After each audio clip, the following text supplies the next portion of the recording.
অতটা ভালো যায়নি। আমার কাছে ম্যাথটা হার্ড লেগেছে। আসলে মেডিকেল প্রিপারেশন নিয়েছি তো হুট করে ভার্সিটি প্রিপারেশন নেওয়াটা। হ্যাঁ হ্যাঁ, এর আমি আগে কোথাও সেকেন্ড জানতে হয়েছে? না, আপাতত প্ল্যান করিনি, তবে বাকিটা আল্লাহ ভরসা। ফিউচার প্ল্যান তো ছিল অনেক বড়, এখন ধীরে ধীরে ভেঙে যাচ্ছে। দেখ, বাবা মার ইচ্ছা ছিল ডাক্তার, তা ব্যর্থ সেখানে, ব্যর্থ সন্তান। এখন দেখি বাকিটা আল্লাহ ভরসা। সেকেন্ড টাইম করবেন কিনা মেডিকেল?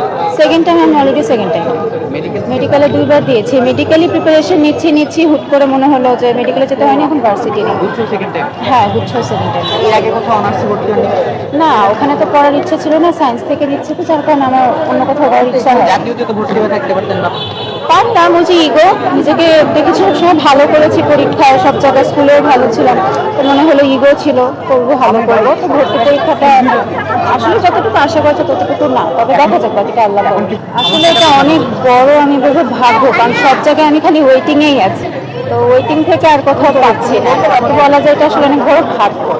ভাগ্যটা অনেক বড় ফ্যাক্ট করে, পরিশ্রম বিধান, মানে সবকিছুর সাথে না ভাগ্যটা হার মেনে যায়। আসলে মানুষ যতই পরিশ্রম করুক না কেন, 20% তার পরিশ্রম, বাকি 80% ভাগ্য, বাকিটা আল্লাহর হাতে। কিছু তো অবশ্যই করতে হবে, দেখি এটাতে যদি না হয়, আসলে আমি এখনো প্ল্যান করলাম বাসায় যায়, এখনো নিজেকে চিন্তা হয়নি।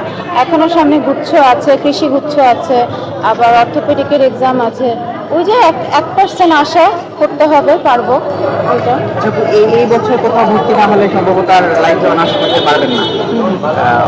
জাতীয় বা পাবলিক ইউনিভার্সিটি থেকে প্রাইভেটে পারবেন, তো এই সুযোগটা মিস করবেন নাকি? হ্যাঁ, প্রাইভেটে করার ইচ্ছা।